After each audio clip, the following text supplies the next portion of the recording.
care if I remain president. But the few days that are left to me, I'm going to really play the role of a president. This is the freedom that all of us have a role.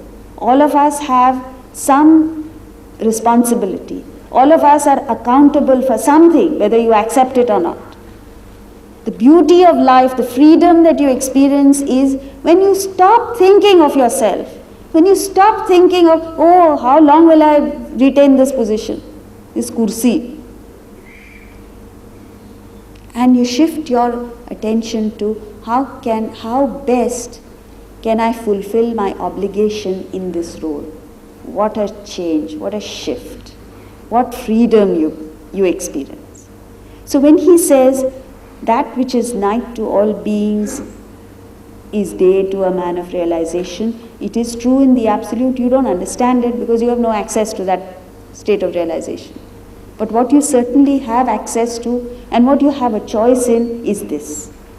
The choice is, do I view it from the limited perspective of my interests, or do I view it from the larger perspective of my responsibility?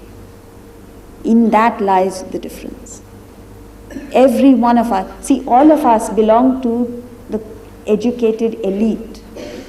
The fact that you are educated, the fact that you have this vision to even set aside so many temptations in Delhi city and come here on a Sunday evening means you have that vision. The fact that you have that vision automatically puts a certain responsibility on you to bring about the transformation within and help others to bring about that transformation. Every one of us can step out of our comfort zones and do that one little thing for the totality. And if each one of us does it, by God, you'll make a different Delhi. People will wonder what's happened to Delhi. You'll make a different nation. People will wonder that finally this giant India is awakening. So that's what he's talking about. The two different worlds. And to step out, see, this is it. An introverted person is positive in his outlook. An extroverted person is negative. An introvert is an optimist. An extrovert is a pessimist. You talk to him anytime, he'll speak as if the world is going to come to an end. An introverted person is a giver. He's always thinking in terms of how can I contribute, how can I give to society.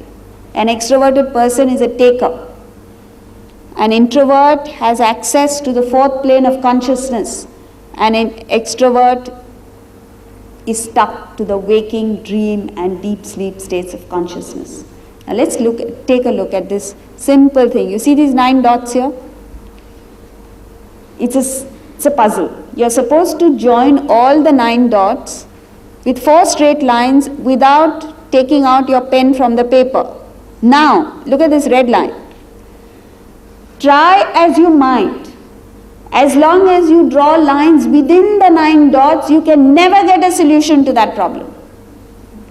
What you need to do is step out of these 9 dots and then you get the solution instantly. In this simple puzzle lies a solution to our problems.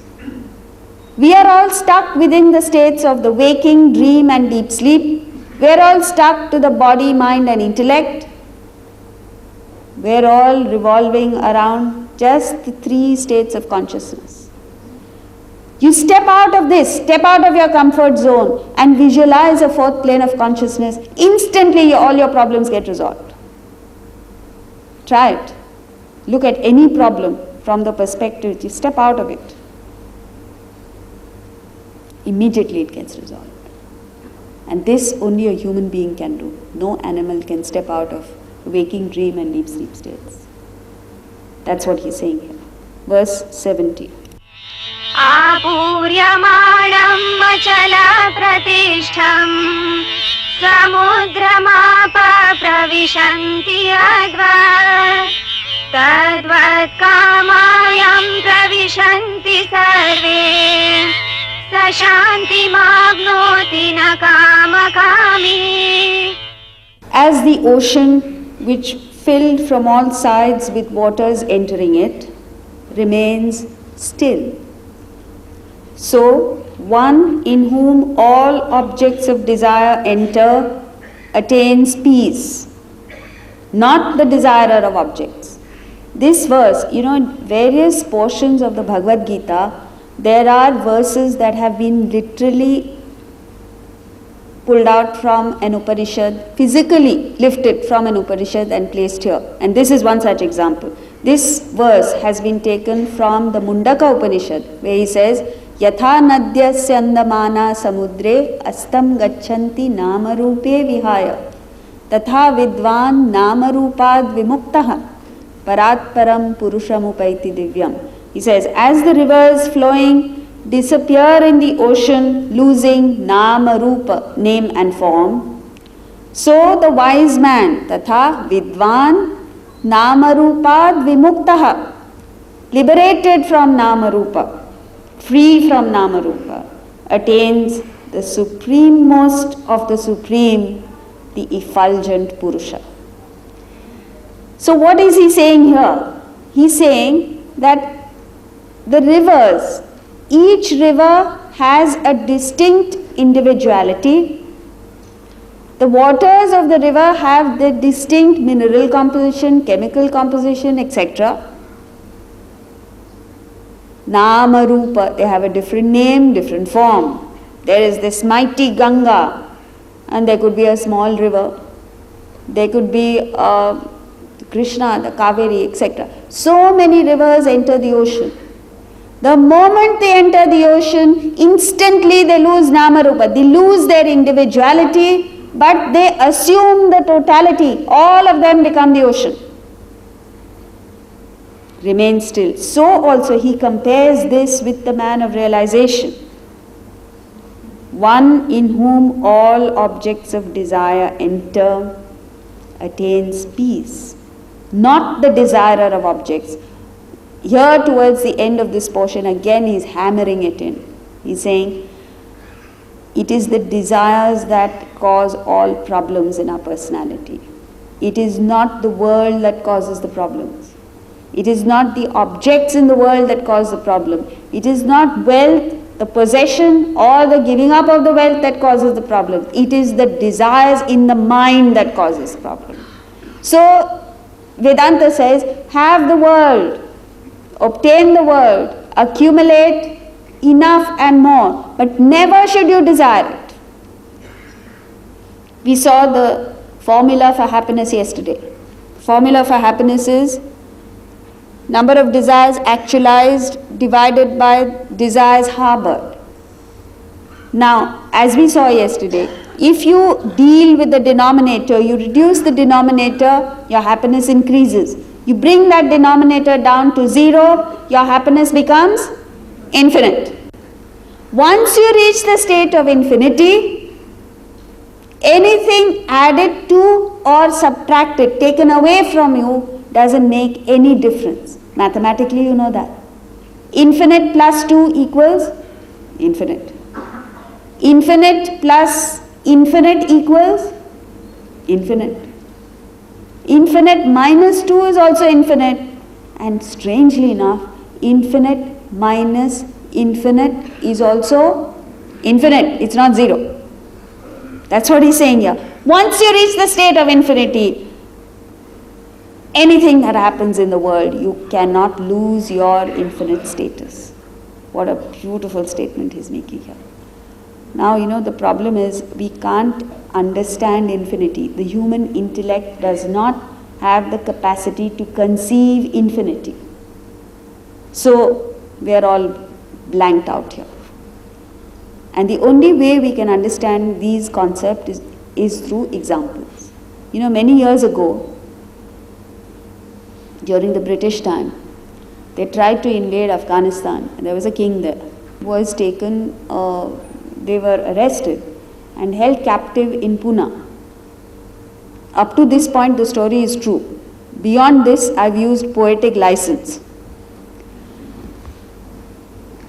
Now, suppose that royal family from Afghanistan was brought here in Delhi. And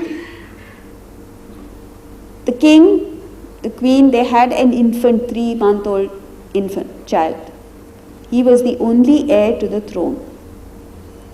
So they came here. After some time, they came to realize that the situation in Afghanistan is okay. It's safe to go back to Afghanistan. So they went back. But they left that infant behind because things were still uncertain. And they left the infant behind with their trusted maid. They knew that she would look after him very well. And they said, once things settle down there, we'll call for you. So she said, okay. And they gave her enough money, enough resources. They made arrangements for her to take care of that infant properly. But they didn't think that it would take so long.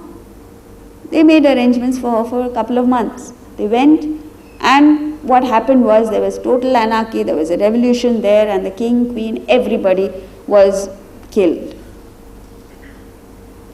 What happened was, so therefore, this little infant was the heir to the throne. But the maid went through all her resources. She was waiting for these people to come back, to come and call them. And she found that there was no summons at all. In the end, out of sheer helplessness, she resorted to begging in the streets of Delhi. She and that little child. And thus they lived a life of beggary right through till the boy grew up to the age of 20. The maid, he thought the maid was his mother.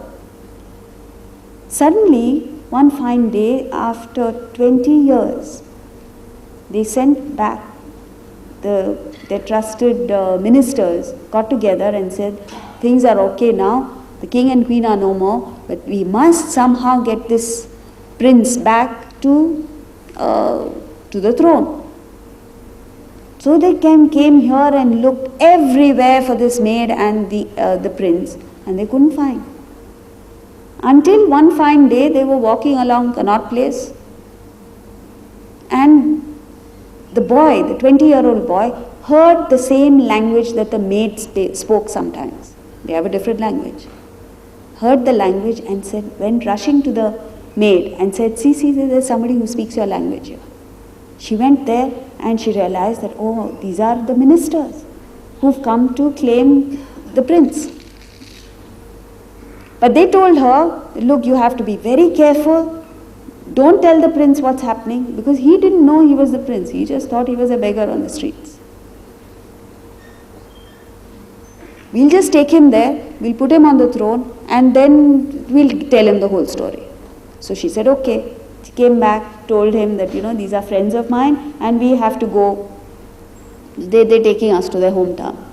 Took him back to Afghanistan, planted him on the throne and said, you are our king. First they gave him a good scrub down after begging here. Put royal clothes on him, put him on the throne. You know what a shock it must have been for him. One moment you're a beggar, next moment you're a king. He was very uncomfortable. And he said, one fine day, he managed to escape from there. And he ran back, tried to run away. The security guards and all that were well trained. So they caught him, they put him back on the throne. They said, look, see, he said, but I thought I was the king and you're supposed to follow orders. They said, yes, Maharaj, you are our king and we follow orders. All orders except this. We are not going to let you go. So he said, okay, I'll get adjusted to it. And within a year, after all, the royalty, blue-blooded, he got accustomed to his role and he became a wonderful king. And then what happened? The Indian government invited him on a state visit. So he came on a state visit here. Delhi, naturally, state visit means he has to come to Delhi. And his old place, this place where he begged in Connaught Place, he wanted to go back there. So what did he do? Wherever they had kept, where do they keep all state visitors? Anyway, from wherever he was, he put on his beggar clothes. He had brought the same dirty clothes. he wore them. This time he managed to slip out because the security guards didn't think that this dirty fellow was the prince, the king. He slipped out, went to Connaught Place, again started begging. Just for the heck of it. And when he started begging after 1 year, the shopkeepers there in the stalls or whatever, some of them said, "You stupid fellow, you're a nuisance. We had relief for 1 year. Who told you to come back here?" And they'd shoot him away. And some other people out of humanity, humanitarian ground, they liked him and they said, "Hey, where were you all this time? We thought you were caught and put in the beggar's home." And he said, "No, I just went to some other place and I've come back." So some people welcomed him, some people rejected him, some people gave him alms, some people beat him up. Right through these experiences, he was there for 2 hours. Right through his experiences as a beggar now again,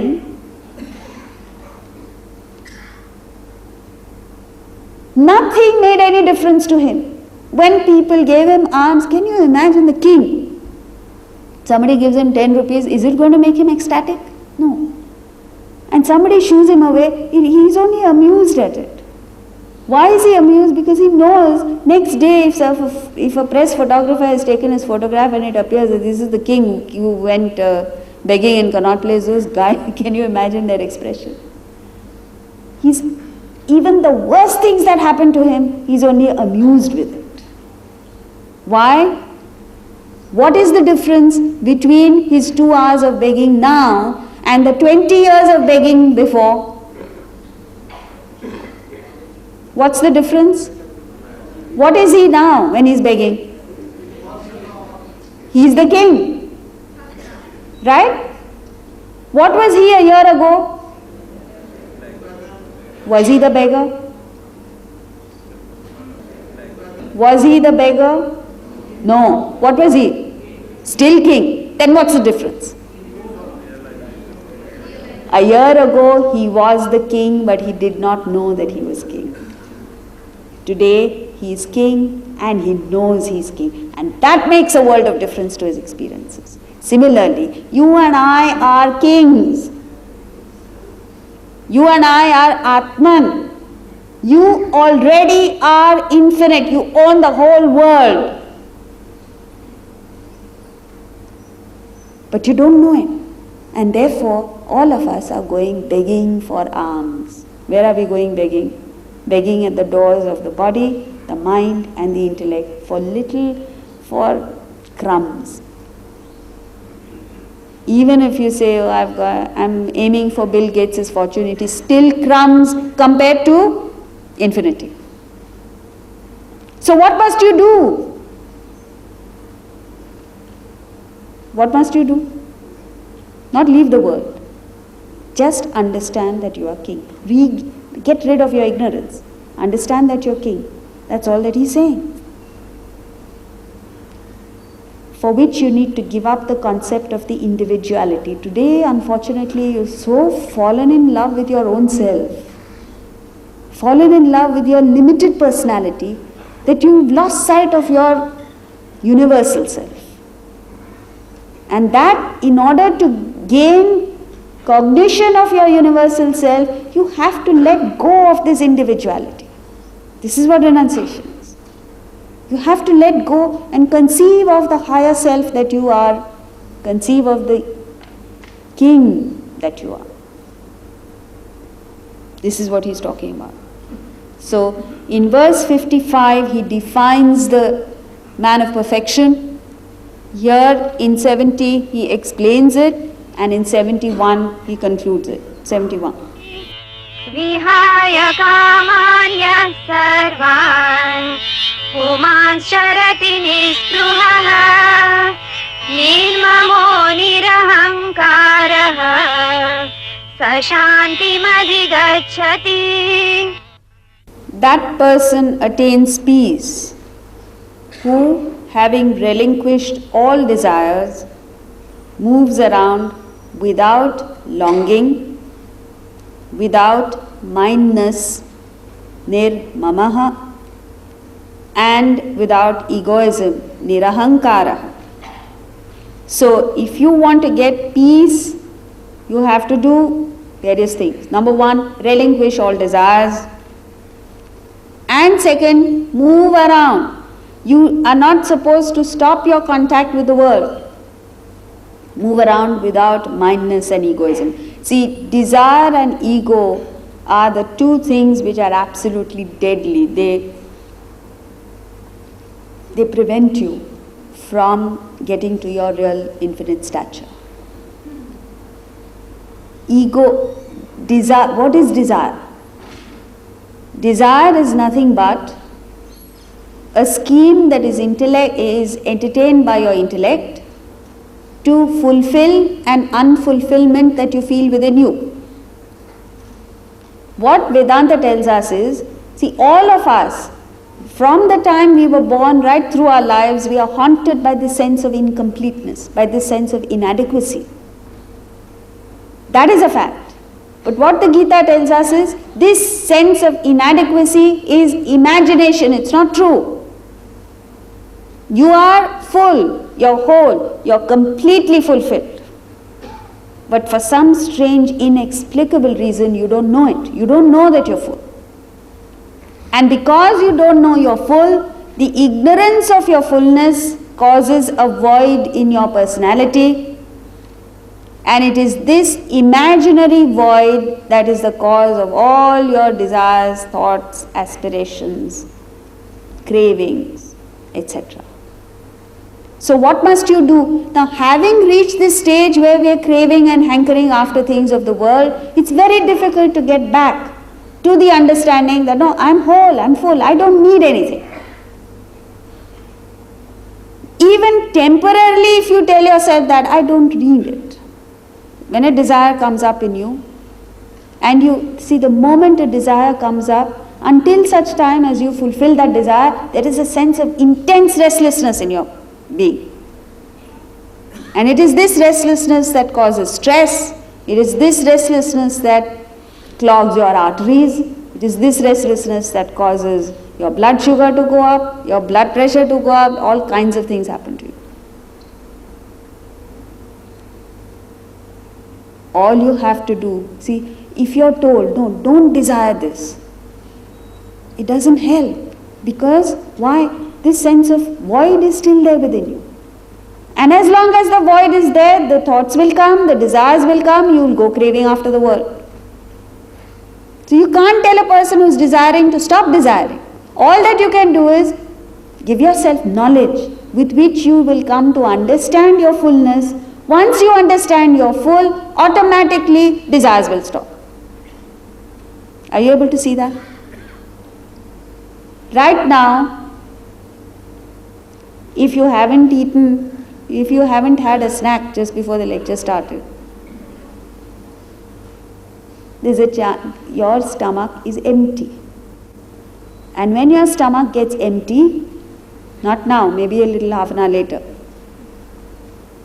thoughts go out from you towards the world for food. So when your stomach is empty, you get a desire for food. The desire for food will remain until such time as you fill your stomach. When you go and have a good meal, you like the food that is cooked, and when you like the food that is there before you, what happens? You overeat. So when you've overeaten and you're positively uncomfortable because you've overeaten, if somebody tells you, come on, let's go to, what is that? Haldiram's at Lajpat Nagar for a meal, for whatever the snacks are. What will you say? Even though you like that snacky food, you'll say, no thank you, isn't it? Why will you say that? Because you're already full. Similarly, in life, until such time as this emptiness haunts you, you will want something from the world. And it's very sad, because as long as you want something from the world, you take the posture of a beggar. When in fact you are the emperor, everything that is there in the world is yours already. You're full. And this is what is communicated in the picture of Bala Krishna, the infant Krishna, sucking his own toe. The toe is in touch with the worst aspect, is in touch with the ground, with the earth, the dirt. And Krishna, the child Krishna, is sucking his own toe. And this is why this picture has been portrayed, is to present to us what we are doing. The world is also Atman, Brahman is God. You are also God. Just as the child